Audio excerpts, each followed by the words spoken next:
ڕێز و سڵاو بۆیەوە بینەران و بیسەرانی خۆشەویستی تەلەڤیزیۆنی کۆمەڵە لەگەڵتاندان بۆ پێشکەشکردنی گەشتی هەواڵەکانی سەر لە بەیانی ڕۆژی جومعە سەرەتاش سەردێڕی چەند هەواڵەکان بۆ بکەین.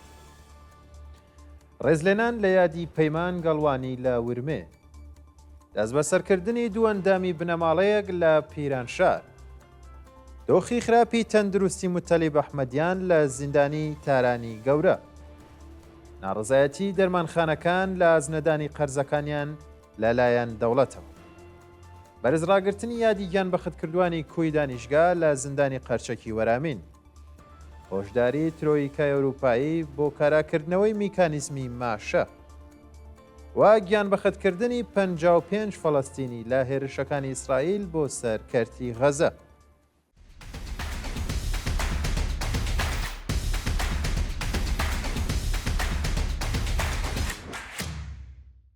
ڕێزلێنان لە یادی پەیمان گەڵوانی لە ورمێ، ڕۆژی پێنجشەمە 19 پوشپەر مەراسمی دووەمین ساڵ ڕۆژی گیانبەختکردنی پەیمان گەڵوانی شارومەندی خەڵکی مەهاباد و دانیشتووی ورمێ بە بەشداری بنەماڵە و خەڵکی ئازادیخوازی ئەو شارە بەڕێوەچوو.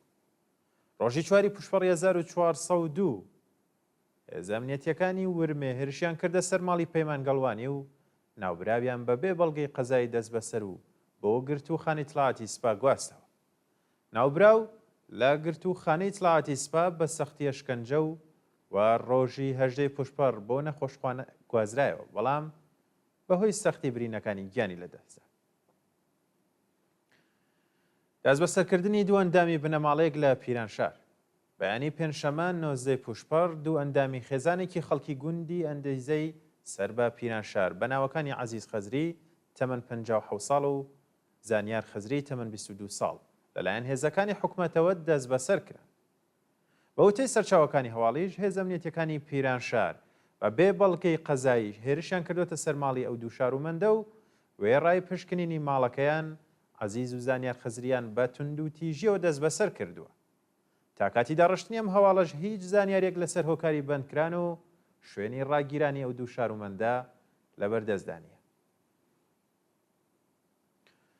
دۆخی خراپی تەندروستی متەلیب ئەحمەدیان لە زیندانی تارانی گەورە. بە پێڕاپۆرتی ڕێکخراوەکانی مافی مرۆڤ، دۆخی تەندروستی متەلیب ئەحمەدیان پاش گواستنەوەی بۆ زیندانی تارانی گەورە خراپتر بووە و پێویستی خێرای بە نەشتەرگەری لە دەرەوەی زیندان هەیە. متەلیب ئەحمەدیان کە پێشتر لەلایەن دەستگای قەزای کوماری ئیسلامی بە 30 ساڵ زیندان سزا دراوە، لە 16مین ساڵی بەندکرانیدا تووشی چەندین جۆر نەخۆشی لەوانە شێرپەنجە بووە، بەڵام لەلایەن بەرپرسانی زیندانەوە لە دەست ڕاگەیشتن بە دەرمان بێبەش کراوە. چالاکانی مافی مرۆڤ هۆشداریان داوە کە کۆماری ئیسلامی بێبەشکردنی ئەو بەندکراوە لە دەرمان دەیەوێت هێدی لە مەرگ نزیکی بکاتەوە. کۆنتڕۆڵکردنی ئاگری دارستانەکانی چۆمان لە بانە، ڕۆژی چوارشەمە 18 پوشپەر ئاگری دارستانەکانی ناوچەی چۆمان لە شاری بانە بە هەوڵ و تێکۆشانی ژینگە دۆستانی ئەو شارە کۆنتڕۆڵ کرا. بە وتەی چالاکانی ژینگەی کوردستان، هاوینی ئەم ساڵ زۆرترین ئاگر لە دارستانەکانی بانە و مەریوان کەوتوەتەوە و بە سەدان هێکتار لە پوش و پاوان و داربەڕوەکانی ئەو شارە لە ئاگردا سوتاوە. لێکۆڵینەوەکان نیشانی داوە کە زۆربەی ئەو ئاگرانە بانقەز لە ژینگەی کوردستان بەردراوە، بەڵام هیچ کەسێ لە لایەنەکانی دەوڵەتی خۆی لە ئاسپاراستنی ژینگە بەرپرسیار نازانێت.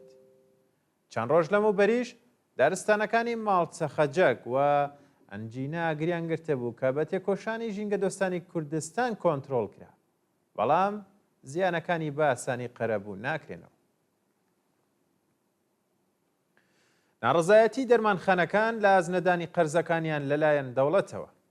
ڕۆژی پێنجشەمە 19 پوشپەر کۆمەڵێک لە دەرمانخانەکانی ئێران لە ئازنەدانی قەرزەکانیان لەلایەن دەوڵەتەوە ناڕزایەتیان دەربڕی. بە وتەی هادی ئەحمەدی ئەندامی ئەنجومەنی دەرمانسازەکانی ئێران، ماوەی 4 مانگە قەرزی دەرمانخانەکان لەلایەن دەوڵەتەوە پەرداخت نەکراوە و دەرمانخانەکان بە بڕی 4,000 ملیار تمەن زیانیان پێگەیشتووە. هەرچەند ڕێکخراوی تامینی اجتیماعی و بیمەی سەلامەت قەرزەکانیان پەرداخت کردووە، بەڵام پشکی ئەرزی دەرمانی ئەو دوو دامەزراوەیە و ڕێکخراوی بیمەی هێزەکانی سپا و ئەرتەش لە مانگی ڕەشەمەی ساڵی ڕابردووە پەرداخت نەکراوە. بەرزڕاگرتنی یادی گیان بەخەتکردوانی کوی دانیشگا لە زیندانی قەرچەکی وەرامین. گۆڵڕۆ غێرایی بەندکراوی سیاسی ڕاگیرا و لە زیندانی قەرچەکی وەرامین لە پەیامێکدا ڕایگەیاندووە هاوڕێ لەگەڵ کۆمەڵێک لە بەندکراوانی سیاسی ژن لە مەراسمێکدا ڕێزیان لە یادی خوێندکارانی گیان بەخەتکردووی ساڵی 1370 هەتاوی لە زانکۆی تاران گرتووە. بەوتەی سەرچاوەکانی هەواڵ ژنانی بەندکراوی سیاسی بە بۆنەی ساڵڕۆژی سەرکوتی سیستیماتیکی خوێندکاران لە زانکۆی تاران مەراسمێکیان بۆ ڕێزلێنان لە یادی گیان بەخەتکردووان برینداران و بێسەر و شوێنکراوانی ئەو جەنایەتە بەڕێوە بردووە. لەو ڕێوڕەسمەدا ژنانی بەندکراو باسییان لە چۆنێتیە و ڕووداوە و بەرخۆدانی خوێندکاران کردو و پاڵپشتی خۆیان لە بنەماڵە دادخوازەکانی ئەو جەنایەتە دووپات کردوێتەوە. لە کۆتاییشدا ژنانی بەندکراو چەند پارچە شێعر و سرودی شۆڕژگەڕانیان خوێندوێتەوە و بۆ جارێکی دیکە پەیمانیان لەگەڵ ئاواتی هەموو گیان بەخەتکردوانی ڕێگای ئازادی و بەرابەری نوێ کردوێتەوە. هێرشێ زەمنێتیەکانی ڕژێم بۆ سەرچالەکانی بازاڕی ئەرز.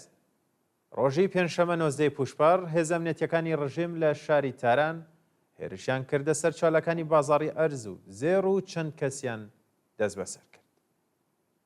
بەوتەی چالەکانی مافی مرۆڤ دام و دەستگامنێتیەکانی کۆماری ئیسلامی وەکو هەمیشە گرانی بازاڕی ئەرز و زێڕیان خستوەتە سوی چالەکانی بازار، بەڵام جیاوازی ئەم جارەی ئەوەیە کە دەست بەسەرکراوان بە هاوکاری لەگەڵ ئیسرائیل تۆمەتبار کراون.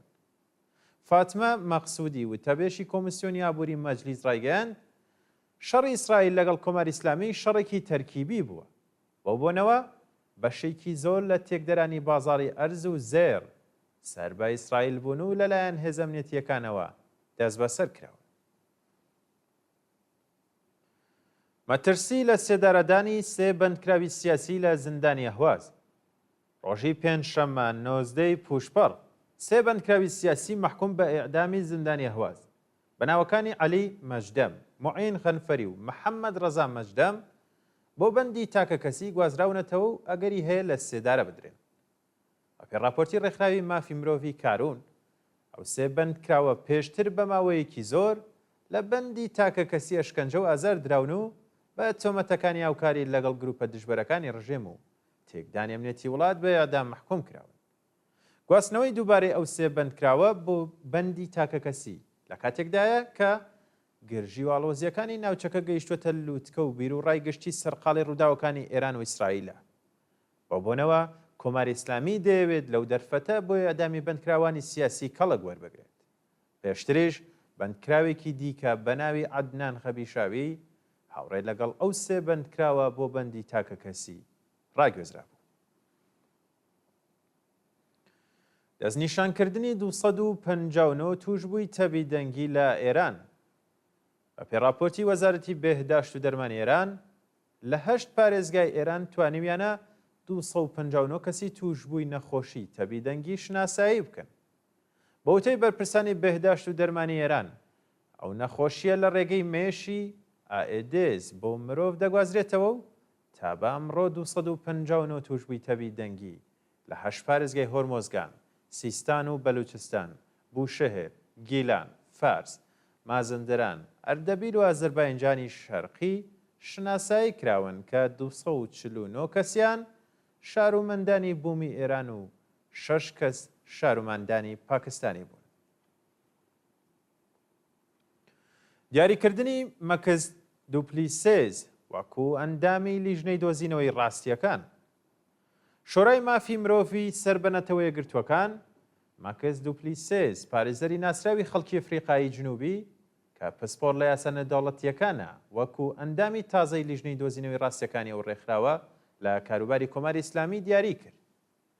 ئەرکێ ئەو ڕێکخراوەیە ئەوەیە کە هەموو بەڵگەنامەکانی پەیوەندیدار بە سەرکوتی خەڵکی مەدەنی و پێشێلکردنی مافی مرۆڤ لەلایەن کۆماری ئیسلامی بە تایبەت پاشۆڕشی ژینا کۆ بکاتەوە.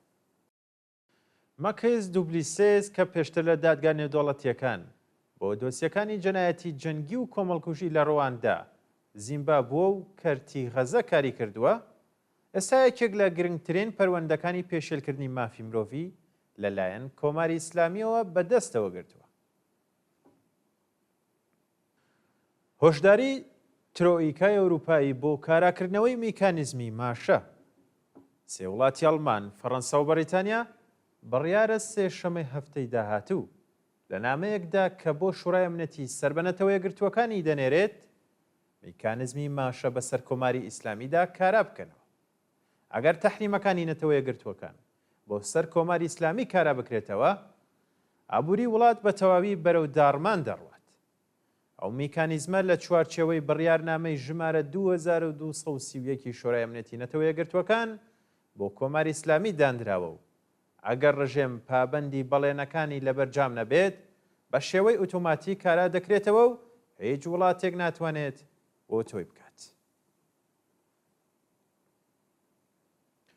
گیان بەخەتکردنی 55 فەڵەستینی لە هێرشەکانی ئیسرائیل بۆ سەر غەزە.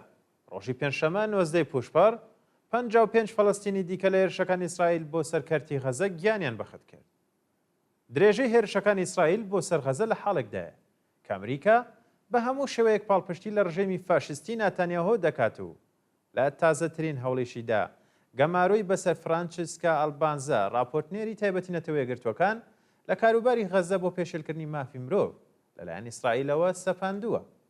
بەوتەی بەرپرسانی حەماس ئەو گروپە ڕەزامەندی نیشانداوەکە دەدیلی ئیسرائیلی ئازاد بکات، بەڵام داوای کردووە کە ارتەشی ئیسرائیل بە تەواوی لە کەرتی غەزە بچێتە دەرەوە و هێرشەکانی ڕابگرێت. بەڵێ بینەرانی خۆشەویست، گەشتی هەوڵەکانم پێشکەشکردن کات و ساتێکی خۆش بۆ هەموو لایەن.